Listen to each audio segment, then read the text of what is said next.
Happy Monday. Welcome. Oh, I'm delighted today. It's a very happy Monday today because I am delighted to be joined today by Claire Pass and Rachael Bushby of Dragonfly Impact Education. And we are going to talk today all about our young people and children's mental health. So, ladies, big welcome to you. Thank you so much for being here today. Would one of you like to introduce you and just tell us a little bit about who you are and what you do? Do you want me to do that, Rachel? You always do that so well, Claire. Yeah. Well, I am Claire Pass, and Rachael Bushby is the co-founder and director of Dragonfly Impact Education. We work with schools to support the mental health and well-being of children and young people.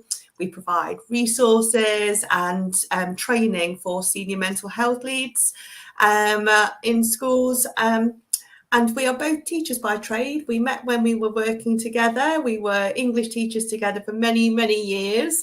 And since then, we have focused in areas to do with coaching, professional development, mental health, because we really wanted to bridge that gap between education and mental health services, and where children were falling through those gaps, we wanted to empower and equip schools and their teachers to kind of identify need and know how to address needs before it got to the point of external referral, really. Brilliant, amazing. And I know that lots of work is going on in schools around mental health, and you guys are very much at the forefront of it. And let me just mention as well, apologies, Rebecca's not here today, basically because I missed up the calendar and didn't give her a lunch break. So it's me today.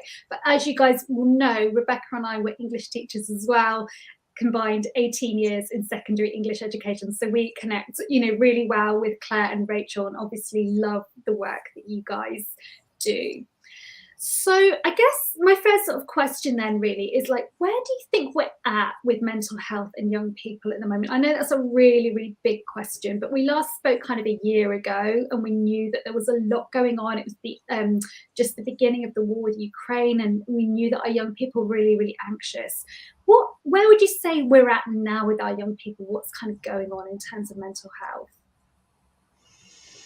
So I think that what's going on is that we're all human still. So, I think there is a little bit of a kind of, oh, wow, mental health has just, come onto the scene. And it's not really like that. There have been some, horrendous world events, and there have been things that we've had to deal with that none of us have dealt with in our lifetime. So I think there have been things that have happened that have made this time particularly challenging. And that has certainly had an impact on mental health. But also, a lot of the things that are going on for children are things that have been affecting, human beings since the beginning of time. So they're not completely new.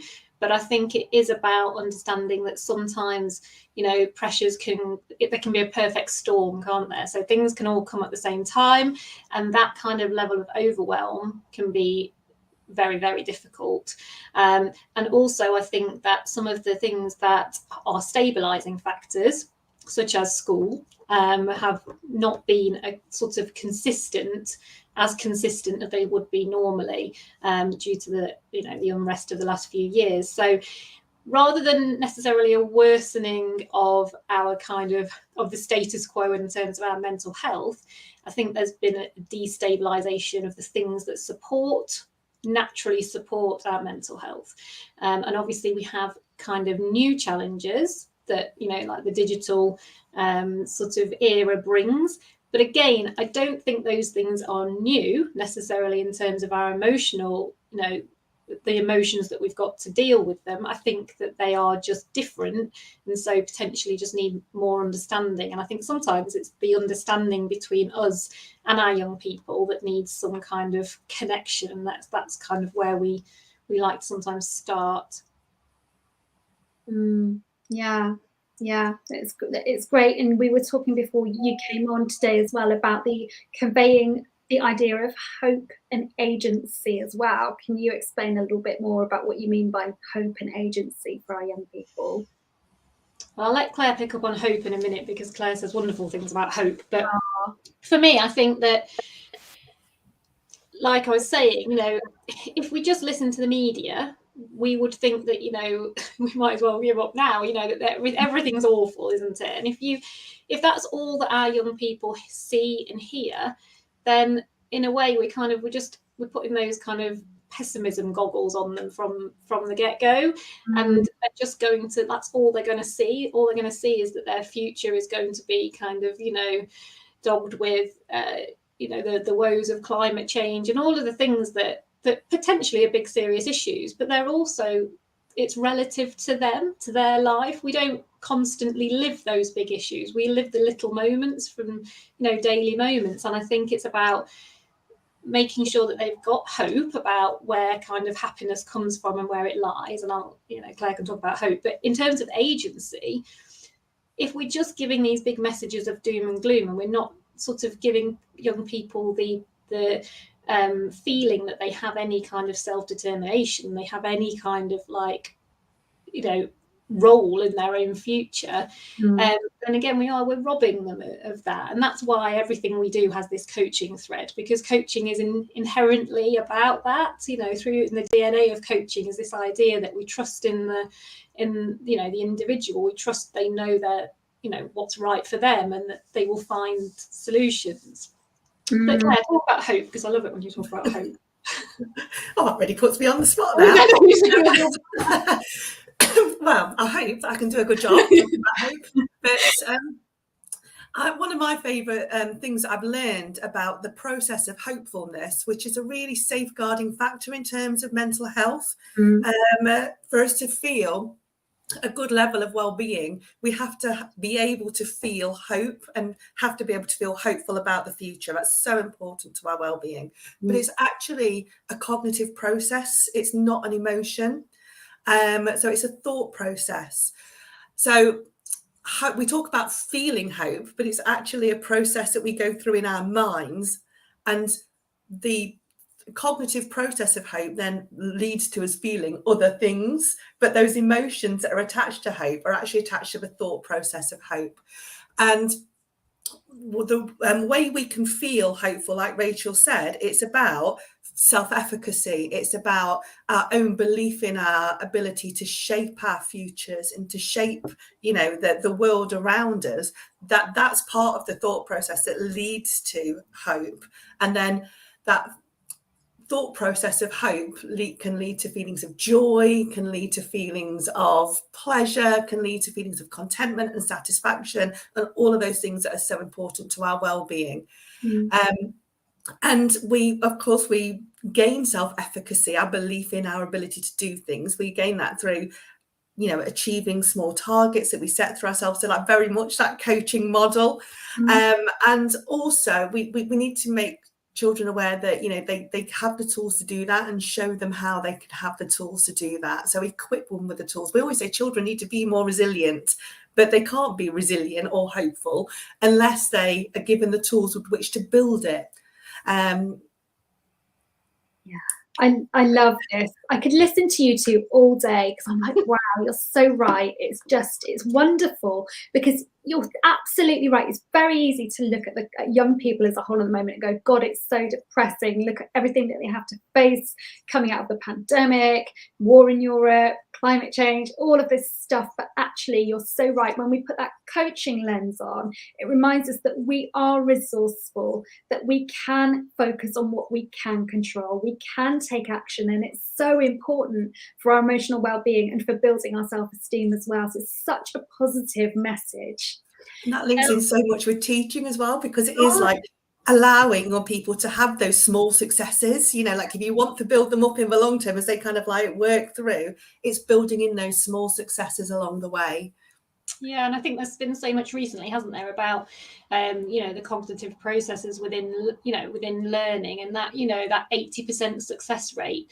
If we apply that 80% success rate that we talk about in academic terms, if we apply that to well-being, then that's where we feel that we're making progress. So rather than sort of saying, well, this, I'm going to run a marathon and then I'm going to feel better about myself, it's I'm going to walk around the block, to begin with. And it's making sure that those targets are achievable for, and having that. And as much as, we want it to be, want it to be kind of an intrinsic motivation in young people, I think that is idealistic at times. I do think that there needs to be some extrinsic support, at least, that enables them to check in as to whether the goals they're setting themselves are manageable. Because if we take on, huge dreams and then we feel like we're constantly failing, that can be very demoralizing.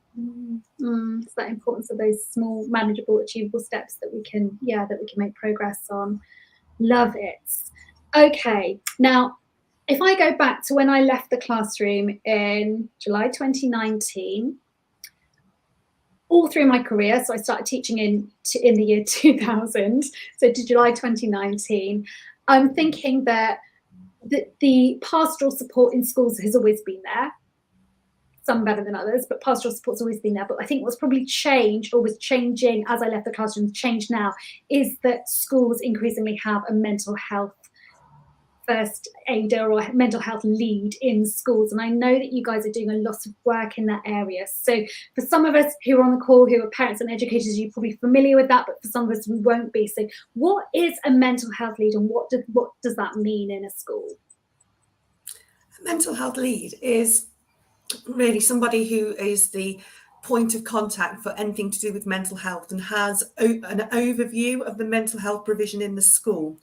So there might be, like group pockets of like interventions. Maybe some children are working on social skills. Maybe some children are working on emotional literacy. The person who has oversight of all of those interventions and who is getting what would be the senior mental health lead. They're also responsible for making sure that children are learning about their own mental health and how to look after their own mental health, which is part of the PSHE curriculum now. But the senior mental health lead would have oversight of all of that. And so it's about, essentially, it's down to three things. It's about promoting good mental health, preventing poor mental health, and identifying the signs of mental ill health so that you can intervene early to the point where it doesn't become a clinical need. But if it does become a clinical need, then they know like the referral process as well and how to refer on to external services. It's kind of similar to the DSL role in schools, so the designated safeguarding lead role, where they're the person that will have an oversight of what's going on with various different children.